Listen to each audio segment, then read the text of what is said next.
अगर आपको बार बार kidney stone यानी कि पथरी हो जाती है तो आज हम पूरा बेसिक से जानेंगे कि आखिर बार बार पथरी होने का कारण क्या होता है, किस किस तरह की पथरी होती है। हम अक्सर सोचते हैं पथरी यानी कि एक छोटा सा पत्थर का टुकड़ा, लेकिन वो पत्थर का टुकड़ा भी अलग अलग मटेरियल का हो सकता है। तो उसके बारे में जानेंगे, ट्रीटमेंट के बारे में जानेंगे कि कैसे हम अपनी बॉडी से किडनी स्टोन को बाहर निकाल सकते हैं। कुछ फूड आइटम्स के बारे में जानेंगे जो कि हमें अवॉइड करने चाहिए। अगर आपको पथरी बनने का रिस्क रहता है तो आपको इन फूड आइटम्स को अवॉइड करना चाहिए, जो कि हम जानेंगे। और कुछ प्रिवेंशन मेजर्स जानेंगे ताकि हम पथरी को इन फ्यूचर बनने से रोक सकें। और ये सारी जानकारी डायग्राम की मदद से समझेंगे कि आखिर पथरी बनती कैसे है, ताकि आपको प्रॉपर इमेजिन हो जाए, प्रॉपर आइडिया लग जाए कि आखिर कैसे बन रहा है ये प्रोसेस।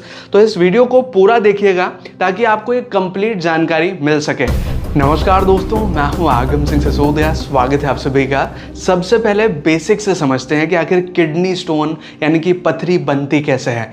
इस डायग्राम में आप देखिए, ये दो किडनीज है जो कि हमारी बॉडी में होती हैं और इनका काम होता है हमारी बॉडी में जो ब्लड है उसका फिल्ट्रेशन करना है, यानी कि खून को फिल्टर करके जितने भी अपशिष्ट पदार्थ ब्लड के अंदर होते हैं वो यूरिन के फॉर्म में हमारे यूरिनरी ब्लैडर तक आते हैं और हमारी बॉडी से बाहर निकल जाते हैं।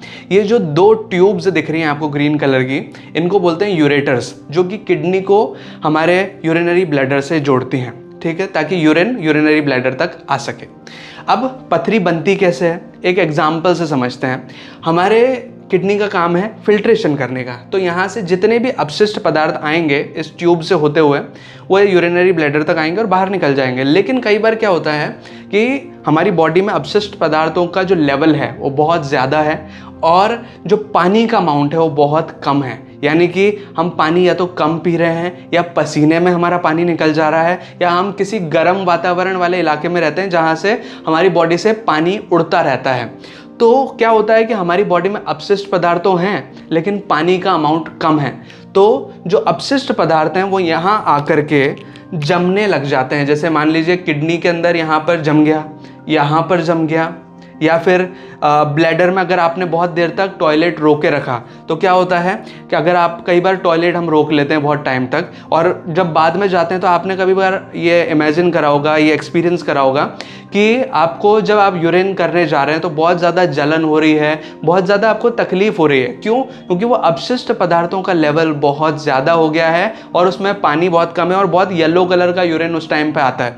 तो कई बार जब हम यूरिन रोक लेते हैं तो यहाँ पर वो जो सारे अपशिष्ट पदार्थ है वो इकट्ठे होने लग जाते हैं और हमें जो किडनी स्टोन की समस्या है वो हो जाती है। मतलब यहाँ पे अपशिष्ट पदार्थ जमा होंगे और वो क्रिस्टल का फॉर्म ले लेंगे और यहाँ पर किडनी स्टोन हो सकता है। तो हमारी बॉडी में अलग अलग जगह पर किडनी स्टोन हो सकता है, जहाँ पर भी वो अपशिष्ट पदार्थ को जमा होने की जगह मिलेगी वहाँ पर किडनी स्टोन हो जाएगा। ये इस तरह की सिचुएशन एक डायग्राम से समझाने की कोशिश करता हूँ। मान लीजिए हमारे घरों में जो नालियाँ होती हैं या फिर ड्रेनेज पाइप होता है, उसको इमेजिन कीजिए ये इस तरह का पाइप होता है, ठीक है। अब इस पाइप से क्या होता है, रेगुलरली या तो पानी बहता है, जैसे मान लीजिए हम नहाने गए बाथरूम में तो बाथरूम से एक पाइप जा रहा है और उस पाइप के थ्रू पानी बाहर निकल जाता है, ठीक है। लेकिन कई बार क्या होता है, मान लीजिए ये किचन का पाइप है, किचन यानी कि हमारी रसोई घर का पाइप है और उस रसोई घर के पाइप में हम बर्तन धो रहे हैं, कुछ धो रहे हैं, तो वो जो अपशिष्ट पदार्थ बर्तनों का है कुछ ना कुछ करके इस पाइप में जाता ही है। अगर पाइप में रेगुलर प्रॉपर तरीके से पानी बहता रहेगा तो वो अपशिष्ट पदार्थ पाइप से इजीली निकल जाएगा। लेकिन अगर पाइप में पानी कम हो गया, अपशिष्ट पदार्थ का अमाउंट ज़्यादा हो गया, तो क्या करेगा वो अपशिष्ट पदार्थ यहाँ पाइप के अंदर धीरे धीरे करके जमा होने लगेगा। और अगर वो जमा होते होते कुछ ज़्यादा ही जमा हो गया तो यहाँ पर वो एक तरह का क्रिस्टल फॉर्म कर लेगा, यानी कि एक तरह का यहाँ पर पाइप को जाम कर देगा। जो हमारे घरों में पाइप जाम हो जाते हैं उसी तरह का सिचुएशन कुछ ये किडनी स्टोन की समस्या है। मान लीजिए जब यहाँ पर अपशिष्ट पदार्थ जम के इकट्ठा हो गया तो वो एक पत्थर नुमा आकृति ले लेगा। उसे ही हम इस लैंग्वेज में, हमारी बॉडी के लैंग्वेज में किडनी स्टोन यानी कि पथरी बोल रहे हैं। यहाँ तो पाइप जाम हो गया लेकिन यहाँ पर क्या हुआ, एक पत्थर का रूप ले लिया क्योंकि पानी प्रॉपर नहीं मिल रहा, कचरा ज़्यादा इकट्ठा हो रहा है, तो इस वजह से किडनी स्टोन बनता है।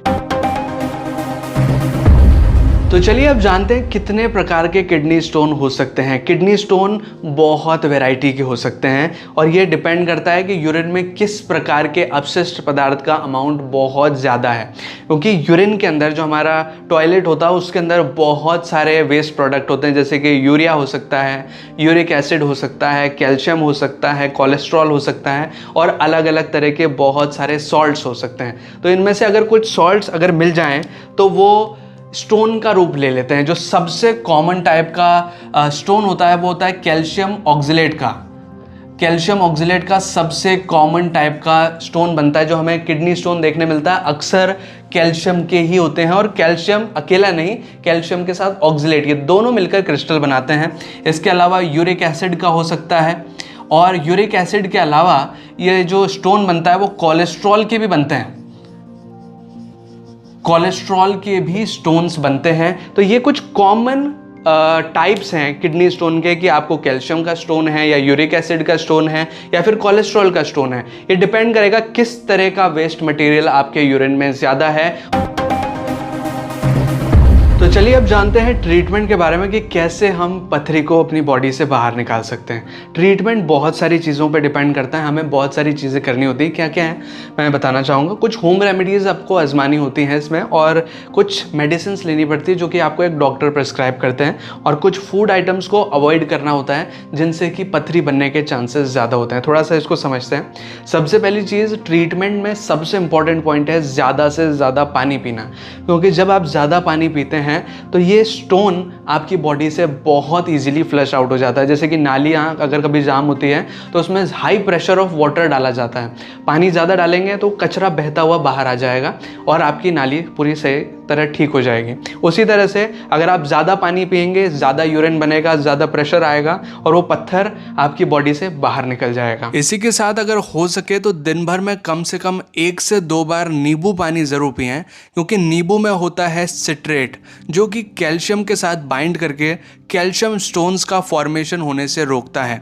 और नींबू पानी में कम से कम 1 से 2 नींबू का इस्तेमाल ज़रूर करें, ताकि आपकी बॉडी को प्रॉपर अमाउंट में सिट्रेट मिल सके।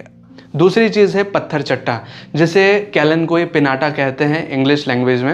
ये एक तरह के पत्ते होते हैं, जैसे कि आप अपनी स्क्रीन पे भी देख सकते हैं। ये जो पत्ते हैं ये आप दिन में इनका 2 बार जूस पी सकते हैं, यानी कि आप इनको 2 से 3 पत्ते लीजिए और मिक्सी में आप पानी के साथ इसको पीस करके जूस बना लीजिए और छान करके सुबह खाली पेट और शाम को खाली पेट पीजिए और बहुत सारा पानी इसके साथ पी लीजिए। इससे क्या होगा, पथरी बाहर निकलने में बहुत आसानी हो जाती है। जैसे कि नाम भी पत्थर चट्टा है, पत्थर यानी कि स्टोन और चट्टा यानी कि चाटने वाला, एक तरह से यानी कि पत्थर को खा जाता है, एक तरह से पत्थर को आपकी बॉडी से बाहर निकाल देता है। तो पत्थर चट्टा आप ज़रूर इस्तेमाल कीजिए। ये आपको किसी भी नर्सरी शॉप पे भी मिल जाएगा और कुछ इस तरह का शेप होता है इसका। आप लीफी स्ट्रक्चर देख सकते हैं, तो ये आप मार्केट से भी परचेज कर सकते हैं। और जो तीसरा इंग्रेडिएंट है वो है गोखरू। गोखरू भी एक आयुर्वेदिक मेडिसिन है, कुछ कांटे कांटे टाइप के इसकी शेप में होते हैं।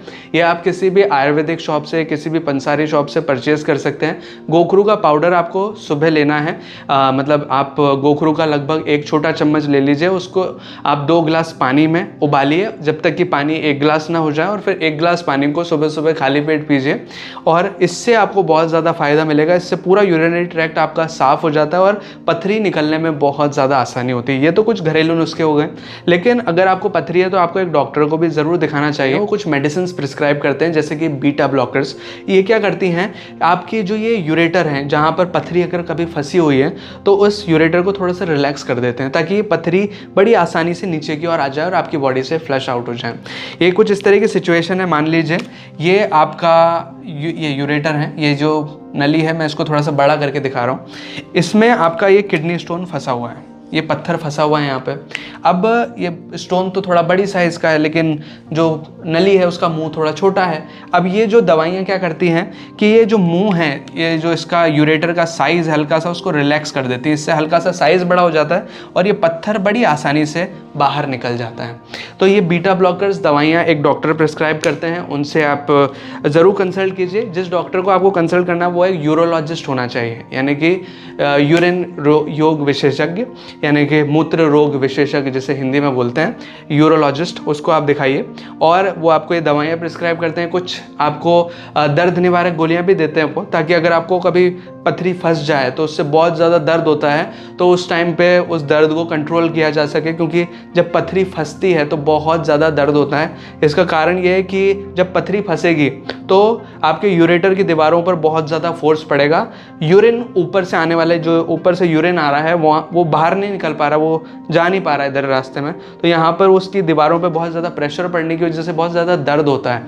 तो उसको कंट्रोल करने के लिए कुछ पेन रिलीवर्स देते हैं और डॉक्टर भी सलाह देते हैं कि ज़्यादा से ज़्यादा पानी पिएं, क्योंकि वही एकमात्र ऐसा साधन है जो कि बिना साइड इफेक्ट के आपकी किडनी स्टोन को बाहर निकाल सकता है। तो ये तो कुछ चीज़ें हो गई कि आप कैसे आयुर्वेदिक और एलोपैथिक वे से पथरी का ट्रीटमेंट कर सकते हैं। लेकिन कुछ आपको फूड आइटम्स भी हैं जिनको अवॉइड करना ज़रूरी है, ताकि अगर आपको पथरी बनने का खतरा बना रहता है तो पथरी और ज़्यादा ना बने और आपकी बॉडी से बाहर भी निकल जाए। आपको पालक को अवॉइड करना है, आपको भिंडी जो होती है उसमें बीज वगैरह होते हैं बहुत ज़्यादा, तो उसको अवॉइड करना है। ज़्यादा अगर चाय पीते हैं तो उसको अवॉइड करना है। इसके पीछे का कारण क्या है कि चाय जो होती है, जो चाय पत्ती हम यूज़ करते हैं उसमें ऑक्जिलेट होता है, और जो टी के अंदर हम दूध डालते हैं उसके अंदर कैल्शियम होता है। तो कैल्शियम और ऑक्जिलेट दोनों अगर एक साथ मिल गए तो क्या बना देंगे, किडनी स्टोन। तो चाय अगर बहुत ज़्यादा पीते हैं तो इसको अवॉइड करना बहुत ज़रूरी है। और सोया प्रोडक्ट्स उनको अवॉइड कीजिए। नट्स जैसे कि काजू बादाम, अगर ये बहुत ज़्यादा ही मात्रा में खा रहे हैं, वैसे नॉर्मली हम नहीं खाते हैं, लेकिन अगर ज़्यादा ही मात्रा में खा रहे हैं तो उनको अवॉइड करना है। कुल मिला के आपको ऑक्जिलेट रिच फूड आइटम्स जैसे कि ये जो मैंने लिख दिए यहाँ पर, इनको अवॉइड करना है। ज़्यादा नमक का इस्तेमाल नहीं करना है, क्योंकि नमक से क्या होता है, किडनी के थ्रू कैल्शियम बहुत ज़्यादा छनने लगता है, और अगर कैल्शियम ज़्यादा आएगा तो स्टोन बनने का खतरा बढ़ सकता है। इस चीज़ का ज़रूर ध्यान रखें। और अगर आप मोटे हैं, ये जो मैं प्रिवेंशन मेजर्स बता रहा हूँ यहाँ पे, अगर आप मोटे हैं तो आपको वज़न कम करने की ज़रूरत है। मैं इसलिए बोल रहा हूँ क्योंकि अगर मोटापा ज़्यादा है तो कोलेस्ट्रॉल बॉडी में ज़्यादा है, कोलेस्ट्रॉल ज़्यादा है तो कोलेस्ट्रॉल स्टोन्स बनने का खतरा भी बना रहता है। उस चीज़ का ज़रूर ध्यान रखें। अगर आप ज़्यादा नॉनवेज खाते हैं, नॉनवेज खाने से क्या होता है, प्रोटीन आपकी बॉडी में ज़्यादा जा रहा है, प्रोटीन ज़्यादा जा रहा है तो इसका मतलब आपकी बॉडी में यूरिक एसिड का लेवल बहुत ज़्यादा बढ़ जाएगा, और अगर यूरिक एसिड यूरिन के साथ ज़्यादा आने लगा तो उसका यूरिक एसिड का स्टोन बनने का खतरा बहुत बढ़ जाएगा। उस चीज़ का ज़रूर ध्यान रखें। कैल्शियम और ऑक्जिलेट दोनों चीज़ें साथ में नहीं लेनी। ये जो चीज़ें मैंने आपको लिखी हैं यहाँ पर, इन चीज़ों को स्पेशली अवॉइड करना है। और ऐसी कोई सब्जी जिसमें बीज ज़्यादा हैं और वो हरी सब्जी है तो उसको भी अवॉइड करना है, क्योंकि बीज में क्या होता है, कैल्शियम होता है, और हरा जो सब्जी है उसमें ऑक्जिलेट होने के बहुत ज़्यादा चांसेस हैं। तो अगर कैल्शियम और ऑक्जिलेट दोनों एक साथ मिल गए तो आपको किडनी स्टोन हो सकता है। तो इस चीज़ को अवॉइड करिए। तो ये कुछ बेसिक चीज़ें हैं जो मैंने आपको बताई कि इस तरह से तो आप ट्रीटमेंट कर सकते हैं इन चीज़ों को अवॉइड करके, और इन चीज़ों को फॉलो करके आप ट्रीटमेंट कर सकते हैं। प्रिवेंशन मैंने आपको बताया, वो चीज़ें आप फॉलो कीजिए। और अगर आपकी पथरी कुछ ज़्यादा बड़ी साइज़ की है जो कि इन ट्रीटमेंट को फॉलो करने के बावजूद भी निकल नहीं रही है और उल्टा आपका दर्द बढ़ता जा रहा है, तो ऐसे केसेस में आपको एक स्पेशलिस्ट यूरोलॉजिस्ट को कंसल्ट करना चाहिए। फिर वो आपको कुछ सर्जिकल ट्रीटमेंट, कुछ लेज़र ट्रीटमेंट सजेस्ट करते हैं, प्रिस्क्राइब करते हैं, तो वो ट्रीटमेंट आपको करवाने चाहिए ताकि आप अपनी पथरी को बाहर निकलवा लें। क्योंकि अगर पथरी ज़्यादा दिन तक भी बॉडी के अंदर रहेगी, ज़्यादा बड़ी साइज़ की है, तो आपकी बॉडी में और ज़्यादा कॉम्प्लिकेशन कर सकती है, किडनी में दिक्कत कर सकती है। तो ऐसे केसेस में आपको फिजिकल ट्रीटमेंट, सर्जिकल ट्रीटमेंट आजमा करके उस पथरी को बॉडी से बाहर निकलवा लेना चाहिए। इन फ्यूचर भी अगर आपको किडनी स्टोन बनने का खतरा रहता है तो आपको ज़्यादा से ज़्यादा पानी पीना है। अगर ज़्यादा पानी पिएंगे तो किडनी स्टोन बनने का खतरा नहीं रहेगा, यूरिन कॉन्सेंट्रेट नहीं होगा तो स्टोन भी नहीं बनेगा। तो बेसिक सी चीज़ है, ज़्यादा पानी पीजिए। तो ये है कुछ ज़रूरी जानकारी जो इससे कि आपको ये पता लग रहा है कि किडनी स्टोन बनता कैसे है, कैसे ट्रीटमेंट किया जाता है। अगर आपको वीडियो हेल्पफुल लगा हो तो प्लीज़ वीडियो को लाइक कीजिएगा, इसे शेयर कीजिएगा अपने दोस्तों और अपने फैमिली मेम्बर्स के साथ। और अगर आपने चैनल अभी तक सब्सक्राइब नहीं किया है तो प्लीज़ चैनल को सब्सक्राइब कीजिए, बेल आइकन को दबाकर ऑल पर प्रेस कीजिए ताकि इसी तरह के वीडियो नोटिफिकेशन आपको आगे भी मिलते रहें।